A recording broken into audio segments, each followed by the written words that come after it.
रामपुर के जंगल में टुनटुनी चिड़िया अपनी माँ सुंदरी कौवी के साथ रहती थी। सुंदरी कौवी पक्षियों के घरों में काम करती थी और उससे जो पैसे मिलते उससे वो अपना घर का खर्च चलाती थी।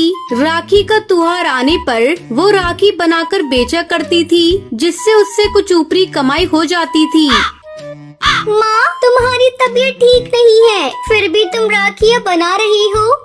क्या करूं बेटा, रक्षाबंधन नजदीक है और मैं बीमार पड़ गई। समझ में नहीं आ रहा है, अगर राखी समय से नहीं बनी तो मैं क्या बेचूंगी।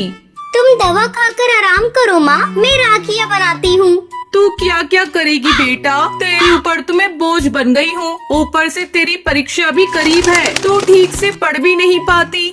बस माँ, तुम्हें यही एक कमी है, बहुत ज्यादा सोचती हो। अब मैं आपकी एक बात नहीं सुनूंगी। चलो उठो और चुपचाप दवा खा लो और आराम करो। अच्छा मेरी माँ, खा लूंगी। टुनटुनी अपनी माँ को दवा देकर सुला देती है और खुद राखी बनाने लगती है। राखी बनाते बनाते वो वहीं सो जाती है।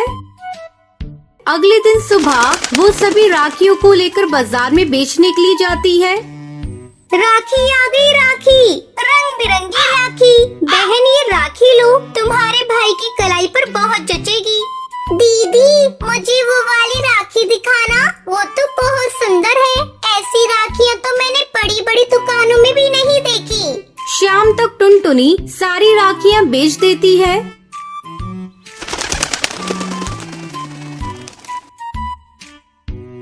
ये देखो माँ, मेरी सारी राखियाँ बिक गई और इतने सारे पैसे हैं। अब तुम्हें चिंता करने की कोई जरूरत नहीं। तुम्हारी बेटी इस बार की राखी में तुम्हारा नुकसान होने नहीं देगी।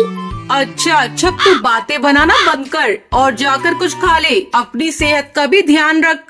टुनटुनी भोजन करके फिर से राखी बनाने में जुट जाती है। अगले दिन जब वो फिर से राखियाँ बेचने जाती है तो देखती है एक दुकान पर पक्षियों की भीड़ लगी है और उस दुकान की मालकिन एक पक्षी को डांट रही है।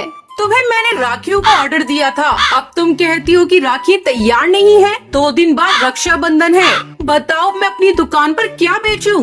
देख रही हो मेरी दुकान का बोर्ड, राखी कॉम्प्लेक्स, और मेरी दुकान पर राखी है ही नहीं। ये देखकर सभी मेरा मजाक उड़ाएंगे और इन सब की जिम्मेदार तुम हो। मैं तुम पर केस कर दूंगी, जेल जाओगी तो पता चलेगा। अरे रे, कब से देख रही हूँ, आप कब से बोली जा रही हैं। इन्हें बोलने का मौका ही नहीं दे रही है। इनकी कोई मजबूरी होगी, तभी तो इन्होंने आपका ऑर्डर पूरा नहीं किया। ये लीजिए मेरी बनाई हुई राखियाँ, आपका ऑर्डर मैं पूरा करूँगी। और बहन, इनकी तरफ से मैं आपसे माफी मांगती हूँ। इस तरह टुनटुनी को एक बड़ा ऑर्डर राखी बनाने का मिल जाता है। 2 दिनों के अंदर ही टुनटुनी वो ऑर्डर पूरा कर देती है। ये लीजिए, मैंने आपका ऑर्डर पूरा कर दिया है। ये लो तुम्हारी राखियों के पैसे। अगर तुम्हारी बनाई हुई राखी को पक्षियों ने पसंद किया तो अगले साल का ऑर्डर मैं तुम्हें ही दूंगी। टुनटुनी बहुत खुश थी क्योंकि उसकी राखियाँ हाथों हाथ बिकने लगी और उसको नया ऑर्डर भी मिल जाता है। टुनटुनी, तुम बुरा ना मानो तो तुमसे एक बात कहना चाहती हूँ। ऐसी कौन सी बात है जिसे आप कहेंगी तो मैं बुरा मान जाऊंगी? पहले आप बोलिए तो। टुनटुनी, तुम दिल की बहुत अच्छी हो, मैं तुम्हें अपनी बहू बनाना चाहती हूँ। अगर तुम्हें एतराज ना हो तो इस रक्षाबंधन पर मैं अपने बेटे का घर बसाना चाहती हूँ। मेरा बेटा एक बड़ी कंपनी में जॉब करता है। ये देखो, ये है मेरे बेटे की फोटो। टुनटुनी फोटो देखकर शर्मा जाती है। तुम इस रिश्ते के लिए तैयार हो? लेकिन माँ जी, शादी के लिए मुझे माँ से आज्ञा लेनी होगी। टुनटुनी घर जाकर सारी बात अपनी माँ को बताती है। सुंदरी कौवी अपनी बेटी का घर बसाने के लिए तैयार हो जाती है। इस तरह टुनटुनी और टुन्नू चिड़िया की शादी हो जाती है। टुनटुनी चिड़िया विदा होकर अपने ससुराल चली जाती है और खुशी खुशी अपने पति के साथ अपनी जिंदगी बिताने लगती है।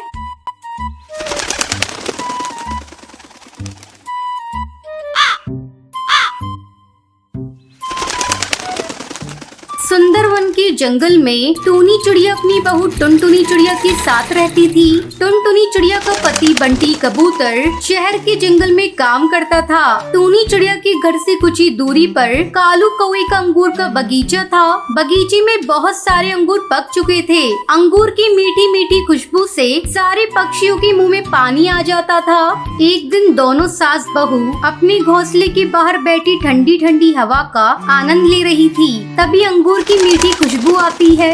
माँ जी, अंगूर की बहुत अच्छी खुशबू आ रही है। जी करता है अभी जाऊं और तोड़कर अंगूर खा लूं।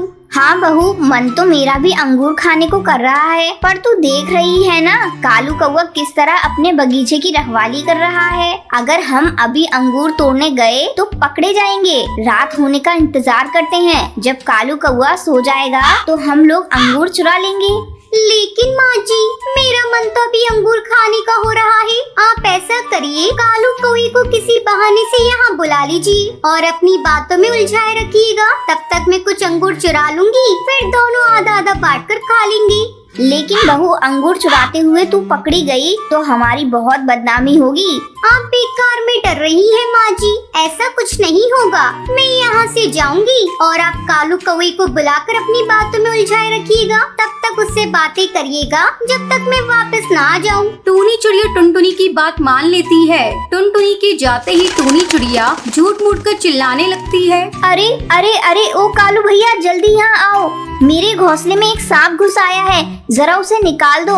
टूनी चिड़िया की चिल्लाने की आवाज सुनकर कालू कौवा अपनी बगीचे की रखवाली छोड़कर वहाँ आता है। क्या हुआ टूनी भाभी, कहाँ है सांप? मैं अभी उसे निकालता हूँ। हाँ कालू भाई, जल्दी आइए। ये देखिए, इस पलंग के नीचे सांप घुस आया है। कालू कौवा सांप को इधर उधर ढूंढने लगता है। उधर टुनटुनी चिड़िया आराम से बहुत सारे अंगूर चुरा लेती है। काफी ढूंढने के बाद भी जब सांप नहीं मिलता, तब कालू कौवा वहाँ से जाने लगता है। भाभी, लगता है मेरे आने के डर से सांप भाग गया। अगर फिर से कहीं दिखाई दे तो मुझे बुला लेना। अब मैं अपने बगीचे की रखवाली करने जा रहा हूँ, नहीं तो मेरे अंगूर को जंगल के पक्षी चुरा लेंगे। ऐसा कहकर कालू कौवा वहाँ से चला जाता है। उसके जाने के बाद टुनटुनी चिड़िया पके पके अंगूर को लेकर घर पहुँच जाती है। ये लीजिए माँ जी, पके पके रसीले अंगूर। जी भरकर दोनों सास बहू मिलकर अंगूर खाने लगती है। बहू, आज तो अंगूर खाकर मजा ही आ गया।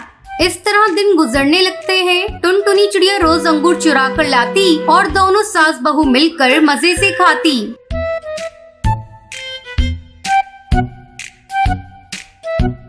एक दिन कालू कौवे को शक होता है। अरे, रोज रोज मेरे बगीचे से अंगूर कम हो रहे हैं। लगता है कोई इन्हें चुरा रहा है। इसका मुझे पता लगाना पड़ेगा। आज मैं किसी कीमत पर अपने बगीचे को छोड़कर कहीं नहीं जाऊंगा। दोपहर होने पर टूनी चिड़िया फिर से कालू कौवे को बुलाने लगती है, लेकिन कालू नहीं आता। दोनों सास बहू मन मार कर रह जाती हैं। टुनटुनी बहू, अब क्या करें? ये कालू तो अपने बगीचे से हट ही नहीं रहा है।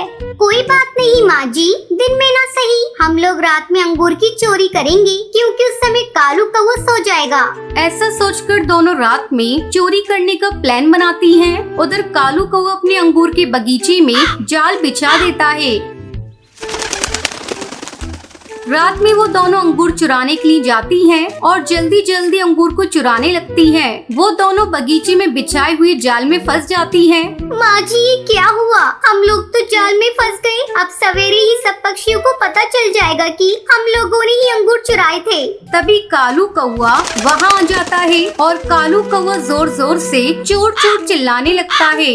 कालू भैया, धीरे धीरे बोलिए, सारे पक्षी सुन लेंगे, हमारी बहुत बदनामी होगी। लेकिन तुम दोनों की वजह से मेरा बहुत नुकसान हुआ है। कालू भैया, मैं तुम्हारा सारा नुकसान भर दूंगी, बस हम लोगों को छोड़ दो, पड़ोसी होने के नाते। कालू कौवा उन दोनों को छोड़ देता है। उस दिन के बाद से वो दोनों अंगूर को चुराना छोड़ देती है। सुंदरवन के जंगल में टूनी चिड़िया अपने दो बेटों के साथ रहा करती थी। उसके दोनों बेटों की शादी हो चुकी थी, लेकिन दोनों बहुएं बहुत ही घमंडी थी। एक दिन टूनी चिड़िया सुबह सुबह अपनी बड़ी बहू लूसी कबूतरी को बुलाती है। बड़ी बहू, अरे ओ बड़ी बहू, जरा एक कप कड़क चाय तो बना दे, कल रात से सिर बहुत भारी हो रहा है। लूसी कबूतरी अपने कमरे से ही अपनी सास को जवाब देती है। माँ जी, मैं आपकी नौकरानी नहीं हूँ जो सुबह सुबह आपकी खिदमत में लग जाऊँ। मुझे अभी सोना है, नहीं तो मेरी ब्यूटी खराब हो जाएगी। आप अपनी लाडली बहू टुनटुनी चिड़िया को बुलाकर उससे चाय बनवा लें या खुद बनाकर पी लीजिए। मैं तो इतनी सुबह उठने वाली नहीं। क्या करूं, दो बहुओं के होते हुए भी मुझे एक कप चाय नसीब नहीं। फिर वो अपनी छोटी बहू टुनटुनी चिड़िया को आवाज लगाती है। बहू, अरे ओ टुनटुनी बहू, जरा एक कप कड़क चाय बनाकर पिला दे, सर दर्द से फटा जा रहा है। सुबह हुई नहीं कि बुढ़िया ने चिल्लाना शुरू कर दिया। जाओ जाकर अपनी माँ को चाय बनाकर पिला दो। मैं तो उठने वाली नहीं, सुबह सुबह चाय पीने के लिए मरी जा रही है। टुनटुनी चिड़िया, माँ को तुम ये किस तरह से बोल रही हो? भला अपनी सास को कोई इस तरह से बोलता है? देखो जी, मेरे मायके में हर काम के लिए नौकर चाकर है। मुझे किसी काम को करने की जरूरत नहीं होती थी और सुबह सुबह मुझे किसी भी काम को करने की आदत नहीं है। बस अब चुप हो जाओ, तुमसे तो बात करना ही बेकार है। इतना कहकर टुन्नू चिड़ा चाय बनाने के लिए किचन में चला जाता है। वो चाय बनाकर अपनी माँ को देता है। ये लो माँ, तुम्हारी कड़क चाय। अरे बेटा, तूने तकलीफ क्यों की, मैं खुद ही बना लेती। इतना कहकर टोनी चिड़िया चाय पीने लगती है। इस तरह कई दिन गुजर जाते हैं। एक दिन जंगल में साड़ियों की सेल लगी थी। एक शाम टुनटुनी चिड़िया की सहेली हरी तोती का फोन आता है। अरे डार्लिंग, तुम्हें पता है जंगल में साड़ियों की सेल लगी है। महंगी महंगी साड़ियाँ बहुत सस्ते में मिल रही है। चल चल कर दोनों शॉपिंग करते हैं। ठीक है, तू मेरे घर आ जा, दोनों साथ चलते हैं। टुनटुनी चिड़िया फोन रख कर अपनी सास के पास जाती है। माँ जी, मुझे 10,000 रुपए चाहिए। इतने रुपए का तू क्या करेगी बहू? आपको इससे क्या मतलब कि मैं इन रुपयों का क्या करूँगी? मुझे तो बस 10,000 रुपए चाहिए। लेकिन बहू, अभी तो मेरे पास इतने रुपए नहीं है। ये ले, मेरे पास 2,000 रुपए हैं, तू इसे ही ले ले। रखिए अपने पास ही रुपये, मुझे आपसे नहीं चाहिए। मेरे मम्मी पापा ने कभी मुझे रुपए पैसों की कमी नहीं होने दी। और एक आप है, हर समय कंजूसी करती रहती है। आपको पता है मेरे पापा 3 मिलों के मालिक हैं। 10,000 रुपए तो मैं चुटकियों में उड़ा देती थी। मुझे यहाँ नहीं रहना, मैं कल ही अपने मायके चली जाऊंगी। अरे बहू, ऐसा क्या हो गया कि तू मायके जाने की बात कर रही है? शादी के बाद ससुराल ही अपना घर होता है। माँ जी, ज्यादा ज्ञान मत दीजिए मुझे। पता नहीं मेरे माँ बाप ने इस घर में क्या देखा था जो मेरी शादी ऐसे कंगाल घर में कर दी। फिर टुनटुनी चिड़िया गुस्से में वहाँ से चली जाती है। हे भगवान, पता नहीं मेरी बहुओं का घमंड कब टूटेगा। इन्हें सद्बुद्धि दे भगवान। एक दिन की बात है, टूनी चिड़िया बर्तन धो रही थी। तभी उसकी नजर अपनी दोनों बहुओं पर जाती है। वो दोनों बैठकर गप्पे लड़ा रही थी। टूनी चिड़िया अपनी बहुओं से तंग आ चुकी थी। एक दिन टूनी चिड़िया अपनी दोनों बहुओं को बुलाती है और उनसे कहती है, बहू, ये लो घर की चाबी। आज से इस घर की जिम्मेदारी तुम दोनों के ऊपर है। मैं वृद्ध आश्रम जा रही हूँ। टूनी चिड़िया की बातें सुनकर दोनों बहुएं हैरान हो जाती हैं। माँ जी, आप ये क्या कह रही हैं? आप क्यों वृद्ध आश्रम पर जा रही हैं? बहू, अब इस घर में मेरा क्या काम? मैं बूढ़ी हो चुकी हूँ। तुम लोग नए जमाने की हो, अपने हिसाब से घर चलाना। टूनी चिड़िया की बात सुनकर दोनों बहुएं दुखी हो जाती हैं। तभी टुनटुनी चिड़िया कहती है, नहीं माँ जी, हम दोनों आपको जाने नहीं देंगे। हमें अपनी गलती का एहसास हो गया है। अब हम कभी घमंड नहीं करेंगे। आप इस घर की बड़ी है माँ जी, आप ही अच्छे से घर चला सकती हैं। हमें माफ कर दीजिए। अपनी बहू को इस तरह रोते देखकर टूनी चिड़िया की आंखों से भी आंसू बहने लगते हैं। वो वृद्ध आश्रम जाने का ख्याल छोड़ देती है। फिर पूरा परिवार मिलजुल कर खुशी खुशी रहने लगता है। एक घने जंगल में टूनी चिड़िया अपनी बहू टुनटुनी चिड़िया और अपने बेटे बंटी कबूतर के साथ रहती थी। बंटी कबूतर एक बहुत बड़े सेठ के यहाँ काम करता था। उसकी आमदनी बहुत अच्छी थी, जिसके चलते घर में किसी चीज की कमी नहीं थी। एक दिन बंटी कबूतर अपने ऑफिस जा रहा था, तभी एक बाज उस पर हमला कर देता है। इस हमले में बंटी कबूतर घायल हो जाता है और उसके दोनों पैर बेकार हो जाते हैं। अब वो दिन भर घर में पड़ा रहता था। एक दिन वो अपनी माँ से कहता है, माँ, मैं आप लोगों पर बोझ बन गया हूँ। अपाहिज होने से अच्छा था कि मैं मर जाता। आप ऐसा क्यों कह रहे हैं जी? मरे आपके दुश्मन, आप जल्दी ठीक हो जाएंगे। मैं आपका इलाज बड़े से बड़े डॉक्टर से करवाऊंगी। लेकिन टुनटुनी, मेरा इलाज करवाने के लिए तुम इतने सारे पैसे कहाँ से लाओगी?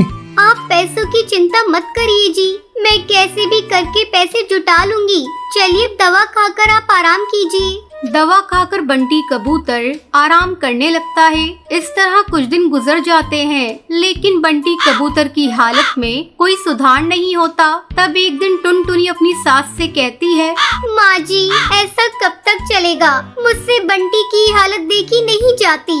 हमें किसी अच्छे डॉक्टर से बंटी का इलाज करवाना चाहिए। बात तो तू सही कह रही है बहू, लेकिन हमारे पास इतने पैसे कहाँ हैं? अब तो घर में राशन भी खत्म हो चला है। मैंने जो थोड़े पैसे बचा कर रखे थे, अब तो वो भी खत्म हो गए। समझ में नहीं आ रहा घर का खर्च कैसे चलेगा। माँ जी, मैं कल काम की तलाश में जाऊंगी, शायद मुझे कोई काम मिल जाए। अगले दिन टुनटुनी काम की तलाश में जाने लगती है। माँ जी, मैं काम ढूंढने जा रही हूँ, आप बंटी का ख्याल रखिएगा। अगर मुझे काम मिल गया तो मैं घर का राशन लेती आऊंगी। ठीक है बहू, तू जा और अपना ध्यान रखना। टुनटुनी कई पक्षियों के पास काम मांगने जाती है, लेकिन कोई उसे काम नहीं देता। अचानक जोरों की बारिश होने लगती है। बारिश से बचने के लिए टुनटुनी एक पेड़ की डाल पर बैठ जाती है और बारिश रुकने का इंतजार करने लगती है। तभी उसे एक चाय की दुकान दिखती है। वो चाय की दुकान कालू कौवे की थी। पक्षी उसकी दुकान पर चाय पी रहे थे। तब टुनटुनी सोचती है, क्यों ना मैं कालू कौवे की दुकान पर जाकर अपने लिए काम मांगूं। ऐसा सोचकर टुनटुनी चिड़िया कालू कौवे की दुकान पर जाती है। कालू भैया, क्या आप अपनी चाय की दुकान पर मुझे काम देंगे? मुझे काम की बहुत जरूरत है। क्या रे पीली चिड़िया, काम करने को तुझे मेरी ही दुकान मिली है? चल भाग यहाँ से। चेहरे से तू मुझे चोर नहीं दिखाई दे रही है। कहीं मेरे कप लेकर भाग गई तो मैं क्या करूँगा? शाम तक टुनटुनी को कोई काम नहीं मिलता। थक हार कर टुनटुनी अपने घर लौट आती है। घर पर टूनी चिड़िया उसकी राह देख रही थी। वो टुनटुनी के आते ही उससे पूछती है, क्या हुआ बहू, तुझे कोई काम मिला या नहीं? बंटी की दवा खत्म हो गई है। मैं सोच रही थी तू पैसे लेकर आएगी तो मैं उसकी दवा ले आऊंगी। अपनी सास की बातें सुनकर टुनटुनी रोने लगती है।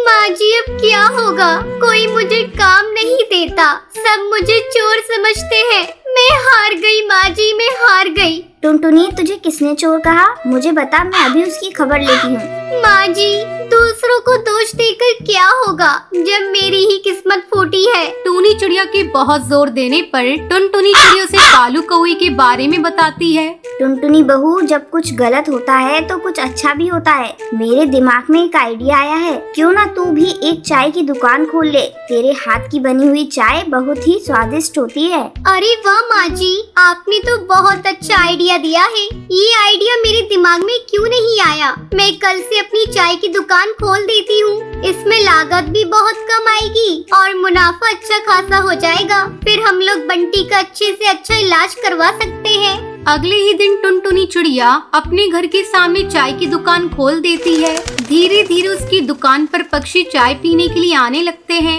और उससे अच्छी आमदनी होने लगती है। कुछ दिनों बाद बंटी का भी इलाज हो जाता है और फिर से वो चलने फिरने लगता है। फिर सभी खुशी खुशी रहने लगते हैं।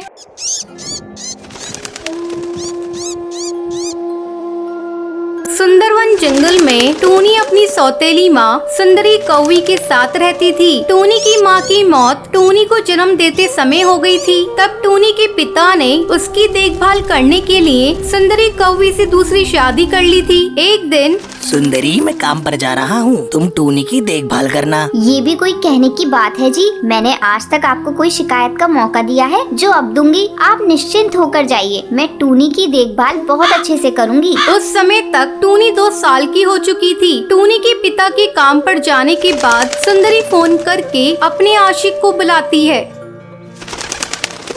कड़कनाथ, बहुत अच्छा मौका मिला है। टुन्नू काम पर जंगल चला गया है, अब वो 2-3 दिन बाद ही लौटेगा। तुम किसी तरह इस लड़की को ठिकाने लगा दो। देखो, तुम बात तो ठीक कह रही हो, लेकिन लड़की को घर में ठिकाने लगाएंगे तो पड़ोस वाले जान जाएंगे। तो तुम ऐसा करो, इस लड़की को जंगल में ले जाके ठिकाने लगा दो। किसी को कुछ पता भी नहीं चलेगा और अपना काम भी हो जाएगा। थोड़े दिन बाद इसके बाप से घोंसला अपने नाम करा लूंगी, तब उसे भी ठिकाने लगा देंगे। उन दोनों की सब बातें टूनी सुन लेती है। तुम बहुत बहुत ही गंदी माँ हो। मैं पापा को सारी बातें बताऊंगी। तुम इन अंकल से मिलकर मुझे और मेरे पापा को मारना चाहती हो। कड़कनाथ जल्दी करो, इस लड़की ने हम लोगों की बातों को सुन लिया है। अब ये और खतरनाक हो गई है, इसे जल्दी ठिकाने लगाओ। टूनी वहाँ से भागने लगती है। तब कड़कनाथ तेजी से उड़कर उसे पकड़ लेता है। वो टूनी को घने जंगल में मारने के लिए ले जाता है। जैसे ही कड़कनाथ टूनी को मारने के लिए हथियार उठाता है, कड़कनाथ इस लड़की को मारकर अपने हाथ गंदे मत करो, इसे इसी जंगल में छोड़ देते हैं, कोई जंगली जानवर खा जाएगा। वो दोनों टूनी को जंगल में छोड़कर घर चले जाते हैं।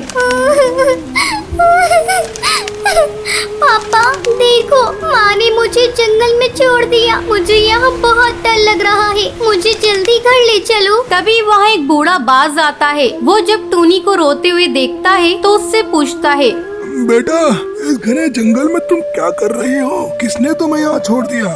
दादाजी, मुझे यहाँ मेरी सौतेली माँ ने मरने को छोड़ दिया। लेकिन आप कौन है दादाजी? बेटा, मैं भी तुम्हारी तरह दुखियारा हूँ। मुझे भी मेरे बेटे ने जंगल में छोड़ दिया। दादाजी, यहाँ बहुत सारे जानवर हैं, मुझे डर लग रहा है। बेटा, तुम डरो मत, हम लोग एक घर बनाएंगे और उसी में रहेंगे। लेकिन दादाजी, हम लोग घर कैसे बनाएंगे? यहाँ तो लकड़ी है ही नहीं। अरे पगली, हम लोग बांस का घर बनाएंगे। चल बेटा, रात होने से पहले हम लोग घर बनाने के लिए बांस काट कर ले आए। दोनों बांस काट कर इकट्ठा करते हैं। फिर वो बूढ़ा बाज उससे बांस का घर बनाने लगता है। दादाजी, मैं भी आपके साथ बांस का घर बनाने में आपकी मदद करूं? हाँ बेटा, तू भी घर बनाने में मेरी मदद कर। दोनों रात होने से पहले एक बांस का सुंदर सा घर बनाकर तैयार कर लेते हैं और खुशी खुशी उस बांस के घर में रहने लगते हैं।